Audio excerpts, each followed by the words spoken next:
আপনার হাতে থাকা স্মার্টফোনেই কিভাবে ওয়াইফাই পাসওয়ার্ড বের করবেন সেটা আমি দেখাবো। কারণ আমরা অনেক সময় ওয়াইফাই পাসওয়ার্ড দেই কিন্তু মানে ভুলে যাই যে ওয়াইফাই পাসওয়ার্ডটা আমরা পাবো কি না, কিন্তু সেটা অনেক সময় দেখায় না কোনো অ্যান্ড্রয়েড সেটে। সেজন্য আমরা কিভাবে টেকনিক্যালি এই পাসওয়ার্ডটা দেখতে পারবো সেই বিষয়টা আমি এখন দেখাবো। সেটিংসে গিয়ে আমরা যাব কানেকশনে গিয়ে আমরা যাব ওয়াইফাই, একটু চাপ দিয়ে ধরবো। চাপ দিয়ে ধরলে এখানে দেখুন, এখানে একটা সেটিংস অপশন দেখাচ্ছে কোণার মধ্যে। এই কোণার সেটিংসে ক্লিক করব। সেটিংসে ক্লিক করে দেখুন নিচের দিকে কিউআর কোড প্রদর্শন করতেছে। কিউআর কোডে ক্লিক করব। কিউআর কোডে আমি আমার প্যাটার্নটা দিয়ে দেব। তো কিউআর কোডে যখন কিউআর কোডটা চলে এসেছে তখন বিভিন্ন সেটে বিভিন্ন রকমভাবে স্ক্যান বা স্ক্রিনশট দেওয়া হয়। আমি এই সেটের স্ক্রিনশটটা আমি দিয়ে নিব। তো এখানে আমি স্ক্রিনশট দিয়ে নিলাম। দিয়ে নিয়ে আমরা এখানে গ্যালারিতে যাব। গ্যালারিতে গিয়ে আমি এটা একটু এডিট করব। এডিট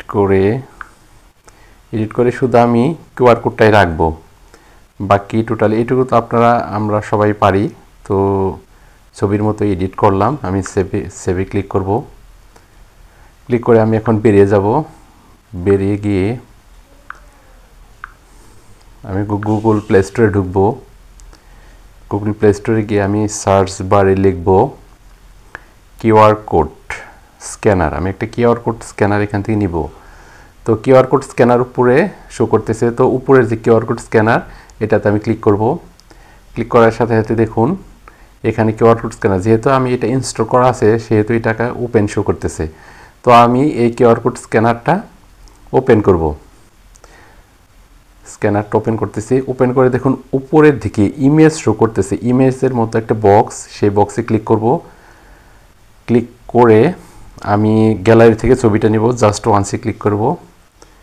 গ্যালারি থেকে ছবিটা নিয়ে এখানে সিলেক্ট করে দেব। সিলেক্ট করে দেখুন উপরে আমার পাসওয়ার্ডটি চলে এসেছে। নেটওয়ার্ক নেম আদি এন্ড অব্রো টাইপ WPA পাসওয়ার্ড। আমার পাসওয়ার্ডটি মোবাইলে শো করতেছে।